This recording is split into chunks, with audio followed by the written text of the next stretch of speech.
عادت‌ها لازمه پیشرفت شخصیتی هستند. با تکرار عادت‌ها تاثیر اونها هم چند برابر میشه. شاید تاثیر روزانه اونها ناچیز به نظر برسه، اما با گذشت ماه‌ها و سال‌ها چشمگیر خواهد بود. پس تاثیر پیشرفت‌های کوچیک در بلند مدت شگفت‌آوره. اگر در هر روز یک سال 1% بهتر بشیم، در نهایت 37 برابر بهتر از قبلی.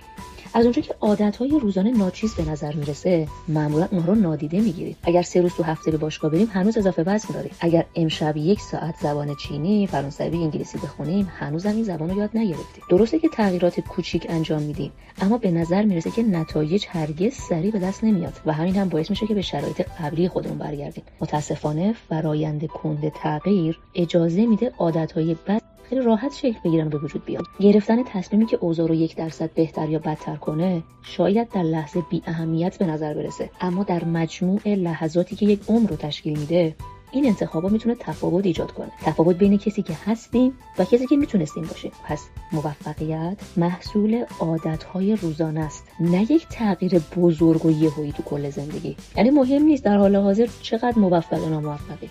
مهم اینه که آیا عادت‌هاتون شما رو در مسیر موفقیت قرار میده یا نه، و باید بیشتر به فکر خط سیر فعلی خودتون باشید، نه نتیجه فعلی. دستاوردهای شما مقیاس اندازه‌گیری عادت‌هاتونه. دارایی خالصتون مقیاس اندازه‌گیری عادت‌های مالیتونه. دانشتون مقیاس اندازه‌گیری عادت‌های یادگیریتونه. شما اون چیزی رو به دست میارید که به طور مکرر انجام میدید. اگر میخواید بدونید در زندگی به کجا میرسین یا چی به دست میارین، تنها کاری که باید انجام بدین اینه که مسیر دستاوردها و شکست‌های ناچیز خودتون رو دنبال کنید و ببینید انتخاب‌های روزانه شما در 10 یا 20 سال آینده به کجا ختم میشه. آیا به عنوان مثال هر هفته باشگاه میرین؟ آیا هر روز کتاب میخونین؟ چیز جدیدی یاد میگیرین؟ چالش‌های کوچیک این چنینی چالش‌هایی هستن که شخصیت آینده شما رو تعریف میکنن و زمان فاصله بین موفقیت و شکست رو بیشتر میکنه. یعنی چی؟ یعنی هر چه به زمان بدید چند برابر به شما پس میده. و اینجاست که میگیم عادت‌های خوب زمان رو به دوست شما و عادت‌های بد اون رو به دشمنتون تبدیل میکنه. و در واقع عادت‌ها شمشیر دولبن، یعنی عادت‌های شما میتونه به نفع یا ضررتون تموم بشه. اینکه چه عادتی رو، چه برنامه‌ای رو دارید تکرار می‌کنید میتونه بازخورد بعدی رو به شما بده. و به همین دلیل هم هست که میگیم لحظات فعلی معمولاً نتیجه اقدامات قبلی هستن که پتانسیل وقوع یک تغییر بزرگ رو ایجاد می‌کنن. این در همه جا وجود داره. مثلا سرطان در 80% دوره خود شناسایی نشده باقی میمونه و متاسفانه در عرض چند ماه به کل بدن چنگ میزنه. عادت‌ها هم به همین صورتن. در ظاهر تغییر ایجاد نمی‌کنن تا اینکه به یک آستانه مهمی میرسن و عملکرد جدیدی پیدا می‌کنن. و یادتون باشه در مرحله اولیه یا میانی هر مسیر اغلب یک دوره ناامیدی و سرخوردگی وجود داره. ما انتظار داشتیم که به صورت مشخص و قطعی پیشرفت بکنیم، ولی زمانی که در اولین روزها، هفته‌ها و حتی ماه‌ها تغییرات مؤثری ایجاد نمیشه ناامید میشیم و به نظر میرسه که به هیچ جا نمیرسیم. و این مشخصه هر فرایند ترکیبی تو زندگیمونه، اینکه قدرتمندترین نتایج دیر به دست میاد و این خودش تفاوت ایجاد میکنه بین افراد، بین آدم‌ها. یعنی چی؟ مردم تغییرات کوچیک کمی ایجاد میکنن و چون نتیجه قابل توجهی نمیبینن متوقف میشن. میگن یه ماهه که هر روز میدوام، پس چرا هیچ تغییری تو بدنم نمیبینم؟ وقتی که این فکرها غلبه میکنه خیلی راحت‌تر از اون چیزی که فکرشو بکنیم عادت‌های مثبت به آخر خط میرسن. در حالی که برای ایجاد تفاوت معنادار عادت‌ها باید ماندگار باشن، تکرار بشن تا این حسا رو بشکنن. شکایت از موفق نشدن با وجود تلاش زیاد مثل اینه که گله کنین چرا آب تو 90 درجه به جوش نیومد، در حالی که همه چیز تو دمای 100 درجه رخ میده برای اون آب جوش به عنوان مثال. پس زمانی که شما به اون موفقیت برسین، مردم اون رو یک موفقیت یک شبه میبینن، چون در بیرون تنها اون رویداد تاثیرگذار دیده میشه، نه فرآیند دستیابی و رسیدن به اون مسئله. اما خودمون میدونیم که تلاش‌های مستمرمون زمانی که به نظر میرسه پیشرفتی نکردیم، موفقیت فعلیمون رو ایجاد کرده و ساخته است. موفقیت به صبر نیاز و به همین خاطر هم هست که میگیم تمام چیزهای بزرگ از شروع‌های کوچیک به دست میاد. تصمیم کوچیک و ساده بذر هر عادتیه، اما وقتی تصمیم تکرار میشه عادت جوونه میزنه و ایجاد یک عادت مثبت مثل اینه که هر بار یک گل زیبا بکارید. شاید بپرسید که چطور میشه به این مسیر رسید، چطور میشه ماندگار شد؟ اینجا باید تفاوت بین دو چیز رو بدونید: هدف و سیستم.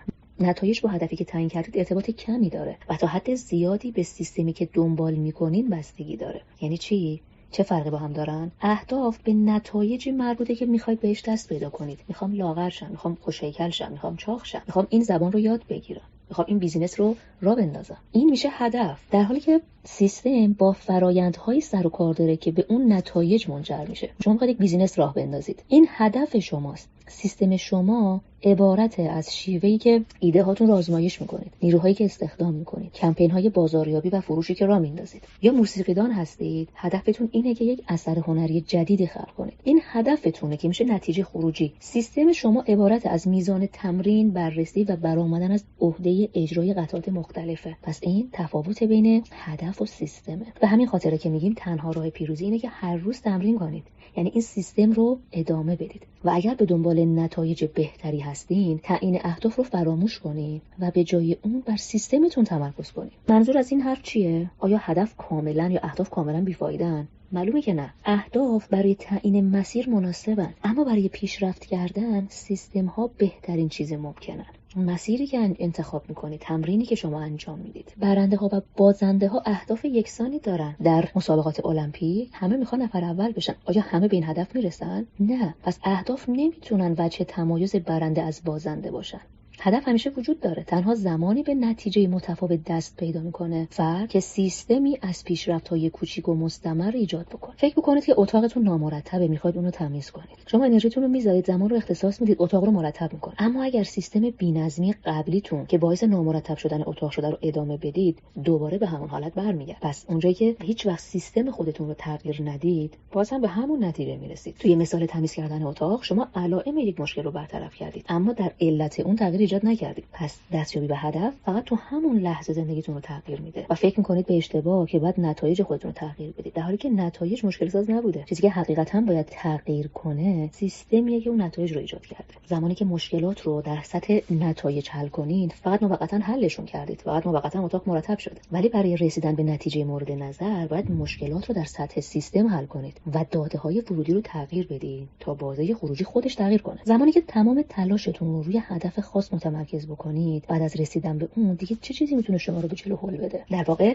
دلیل انتخاب یک هدف اینه که بازی رو ببرید، ولی دلیل ایجاد سیستم ادامه دادن به بازی و در واقع تفکر صحیح بلند مدت تفکری بدون هدفه. صحبت از یک موفقیت واحد نیست، بلکه چرخه بی‌پایانی از موفقیت و پیشرفت مد نظره. در نهایت تعهد به فرایند و سیستمی که پیشرفت رو ممکن میکنه. پس اگر در تغییر دادن عادت‌هاتون مشکل دارین، مشکل از شما نیست، مشکل از سیستمتونه. شما به اندازه سطح اهدافتون رشد نمی‌کنید، بلکه به اندازه سطح سیستمتون نزول میکنید. احتمالاً الان متوجه شدید که خرد عادت‌های کوچیک به معنای یک تغییر کوچیک، یک دستاورد جزئی و 1% بهبود. پس عادت‌ها سود مرکب بهبود شخصیتن. روزانه 1% بهبود در بلند مدت بازه فراوان خواهد داشت. و اگر به دنبال نتایج بهتر هستید، باید تعیین اهداف رو فراموش کنین و به جای اون بر سیستمتون تمرکز کنین.